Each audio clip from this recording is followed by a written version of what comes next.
Hey guys, welcome, and today we're going to be talking about the Street Fighter V beta that just ended over the last weekend. Now, as fair warning, I did not play any of the previous betas. I repeat, I did not play any of the previous betas. The last time I even played Street Fighter was actually several years ago, and it was Street Fighter Turbo HD Remix. So, I mean, that was a really long fucking time ago. So when you see me getting my ass kicked online, you know, that's kind of the reason for it. And now, where do we begin?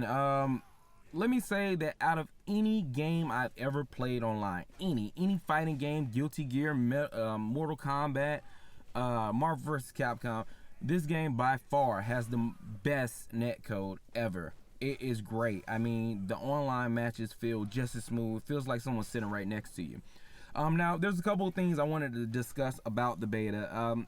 The first one, I can't think of anything really other than one thing in the beta that was really annoying to me. So when you would play the game, like you would go into training mode, every time you were in training, you were automatically set up to do online matchmaking. So whenever I started to get a combo down or I started to learn new things, all of a sudden I would look up and I would be in the middle of a match. Now, I understand it's a beta and they want to test the connections, the connectivity. I get it. It was a little annoying. It's something I can definitely let pass because, I mean, the games I did have were incredibly fun. Only had one laggy match the whole time out of like 8 hours of me playing. And that one got really bad to the point that eventually they just kicked us both out. I didn't get any type of penalties for it. Not sure if the other guy did. Hopefully he did, but I didn't. Let's see. The second thing, the game has a lot of really detailed information. I didn't actually capture this, but they have a stats menu, and this stats menu will show you how many people are playing with what characters, you know, kind of the approach they're taking, if they're being offensive, defensive. So basically, if you're really good with numbers, you can kind of look at this stats menu and be able to decipher kind of the meta at the time. And that's a really cool thing. If you're a highly skilled player in the fighting game world, you'll be able to take that information, decipher it, and really be able to put it to good use. The third thing I would say is, for those of you that haven't played Street Fighter or haven't been following it, PS4 players can play against PC players and vice versa, right? Now, the one good thing about that is that if you want to, if you're a PS4 player and let's say the PC scene starts to get, you know, taken over by a bunch of hackers and cheaters, you can specify matchmaking to only put you against other PS4 players, and same for PC players. So that's a really cool thing that allows the community to be a lot bigger. If you're an Xbox player, as you may know by now, Street Fighter V won't be coming to Xbox. It's only a PC and a PS4 title. Now, that's basically my impressions on the beta. I mean, graphics, audio are sharp, crisp. The game flows perfectly. It's very fluid, unlike Mortal Kombat X, which I think is a little bit stiff for my liking. Yeah, I mean, everything's top notch. The main thing about this game is if you're into any type of fighting game, spacing in Street Fighter, being able to space yourself properly is going to essentially be the deciding factor on whether or not you're going to be able to be successful in this game. Now, a couple things I wanted to go over. So we put out 3 parts to this video, and begrudgingly, I had a lot of losses in some of these videos. Now, it was important for us as a whole. I mean, I could have easily put together a couple videos of me getting nothing but perfects, and I actually have maybe 5 or 6 matches with me getting perfects in it, where I kind of just dominate the person I'm fighting against.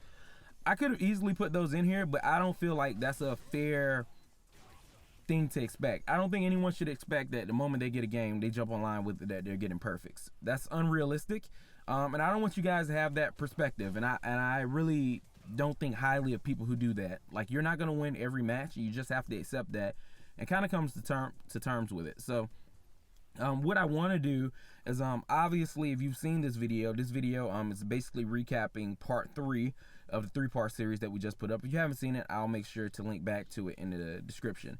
I'm going to be losing against a Zangief player momentarily. His name is SoCal Iron God, I think that's his name. And what I want to do, the reason I want to go over this match, I want to do some brief commentary because the next 2 matches, one I lose, one I win. But I want you to understand what's going on in my mind. That way, you know, when you guys start getting the game, if you decide to hop online, if you start losing, it's very important to know that when you lose, there's normally more information to take from losing than there is from winning. And after having a couple of frantic calls with Show 60, because he's won Street Fighter tournaments before. I haven't. I've never even participated in a Street Fighter tournament. Even though I've done fighting game tournaments, Street Fighter's never been one of them. So I called him, got a couple tips from him, and then I kind of was able to take some stuff I already knew and put it together. So in this match, the Zangief player actually does the same thing. He jumps in with an attack. He comes in, does a couple crouching jabs, and then after you block, he'll grab you. Now, I actually picked up to this really quick. Like, I started noticing what he was doing by the time I got to half-life here. I was like, oh, he's jumping in. He'll come in, he'll poke. Now, see, the problem was because I don't know Charlie as well as I probably should know him yet, I don't know my good normals for stopping somebody in the air. So the only thing I can think of doing when he's in the air is trying to do my my scythe, my anti-air scythe. The problem is I haven't used it that much to this point, and sometimes I'm still getting confused over which button is which. So he's coming in so quick with his jumps that my brain is actually stuck on trying to remember what move is what. So at the beginning of the match, you see I started off with the move because I was completely aware of what his game plan was. So I actually start playing this game a little bit safer.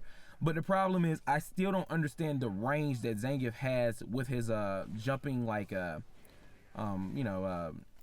dive kick, whatever you call it.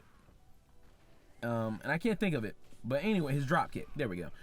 So because I'm not aware of what his drop kick range is, I kind of start scaring myself a little bit. So I'm trying to bait him back. But even when I feel like, okay, I threw a sonic boom, he shouldn't be in range to hit me, I get drop kicked in the face. So that pressure kind of puts me back into the corner, and then I find myself kind of running away. And every time I land, he's kind of at an advantage because he's coming in. And since he's a grappler, if he lands and I'm kind of blocking and I don't know, his safe strings, he's able to grab me and do a crap ton of damage because, as we know, Zangief is a grappler. If he grabs you, it's going to do a shit ton of damage. So even right here, when he comes in, he's jumping. I'm trying to catch him, grab him out of the air. And then what he'll do is he'll come in, he'll hit me. And then the moment he does, I'll try to block it. And then when I block, he knows that I blocked. And then there, he just basically EX grabs me. And it was smart. It was smart as hell. Like, I'm not mad at him or anything. He played it exactly the way he should have. But like they say, hindsight is 20/20. If I was to fight this guy again, I would definitely beat him. I mean, in all honesty, and there's no disrespect to this guy whatsoever, his game plan was a very amateurish game plan.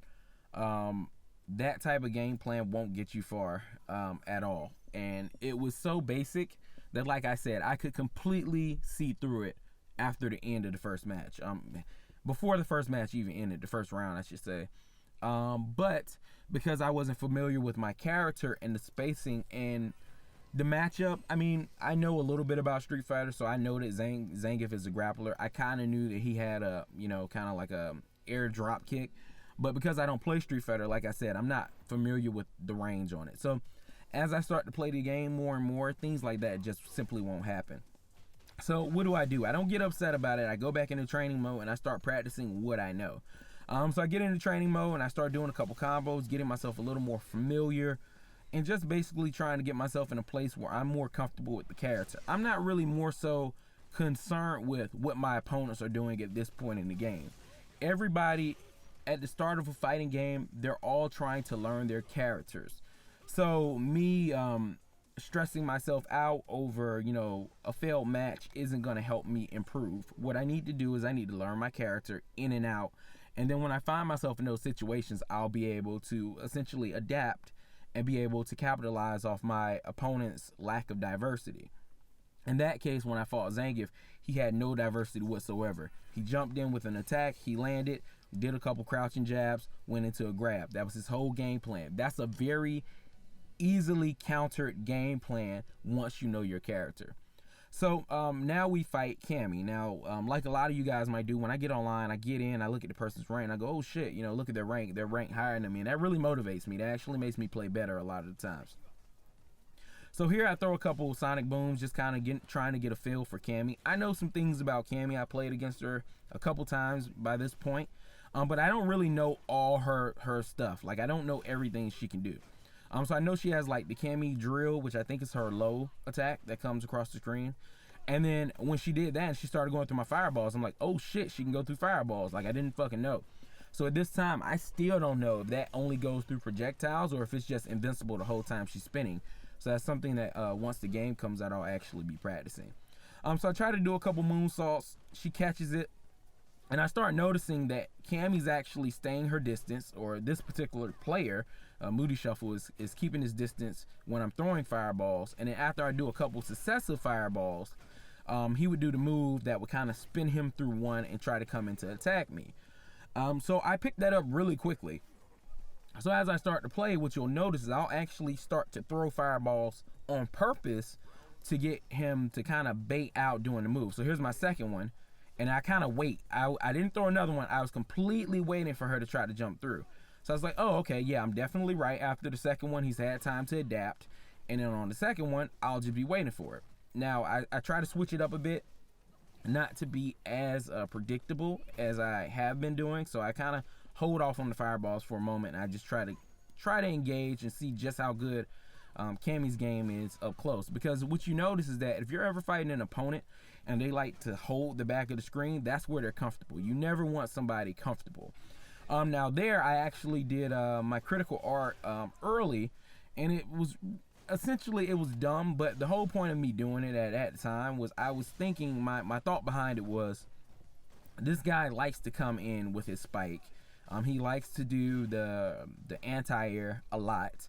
So I was hoping that he was thinking that I was going to wake up and jump in and I would catch him with my critical art, which I didn't, but luckily it kind of worked out. Now, this match, where I'm able to kind of come in, I'm taking it a little slow. I mean, obviously I got my ass drugged the majority of this match. I try to chip her out here thinking, oh, EX move would do a lot of chip. Apparently not that much.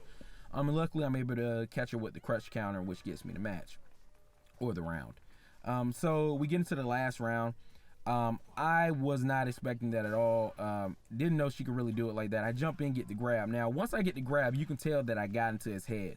So I come in, I get into his face, I do a couple of attacks. I'm not trying to push it too much. I'm just basically trying to block and give myself a little more breathing room, because it seems like mostly all the damage I had taken to this point had been counters. So I EX out of the corner to kind of give myself some space. I dash up. Now I dash up 3 times, mainly because one, I used the fireballs to protect me as I dash up. I dashed up 3 times because I actually thought he would be smart enough to back dash out of the way. So that's why there's a third dash in there. Now when I get on the other side, you see I hit him with the 1-2 combo, go into what I believe to be a safe block string. And the moment he thinks he's going to punish me, I finish it up with a grab, and thus I win. Now, like I said, all this stuff, the only reason all this stuff is there is simply because I need you guys to see it, and I need you guys to be able to understand why we do some of the things we do when we're playing the game. It's completely there, so you can see my losses, you can see my wins the same. I think that's the only way to play a fighting game. If you go in with the mindset that you won't lose, if you go in with the mindset that you're going to go on 20 kill streaks, or I guess 20 win streaks. Sorry, I've been playing a lot of the division, so kill streaks are just in my head now. And that's just something that happens. So you're going to lose. And I think it's very important that you analyze your losses just as much as you analyze your wins. All in all, my final thoughts are Street Fighter V seems like it's going to be a wonderful game, very fluid. There's a lot going on with it. I love it. I think it's going to be a great fighting game. It's definitely going to be replacing Marvel vs. Capcom for me. I've been desperately looking to get back into the fighting game world. I just today got challenged. Basically, I got called out to come back to the fighting game scene and bring my Street Fighter V skills. So you'll definitely be seeing a lot more coverage on Street Fighter V, and I'll be participating in tournaments. There is a final round going down on March 18th that I will be participating in. That'll be taking place in Atlanta, Georgia. Obviously, I will be at EVO this year. That'll be July 15th through the 17th. And I might even go to CEO this year. We'll see. So we're going to have a really busy year for you guys. Like I said, we have Street Fighter coming out on February 18th. We have The Division, which I love. I adore that game. We'll have some content coming out for that game very soon, next week. And we also have, we all love it, UFC 2 will be coming out on March 15th, 1 week after The Division. So hopefully you guys enjoyed the video. We'll have more content coming out for all the 3 games I just mentioned very soon. And Show 6 will be covering a lot more Halo. So for any of you guys who have been enjoying some of the Halo content, we'll have a lot of stuff Halo related coming out really soon. This guy is amazing at Halo, dead or alive. He has some games he's really good at. Haven't been able to get him to put out a lot of video content, but we're pushing him, so expect to see a lot more coming soon. So guys, I'm KingDX signing off for first3.com, and we'll see you guys later. Bye.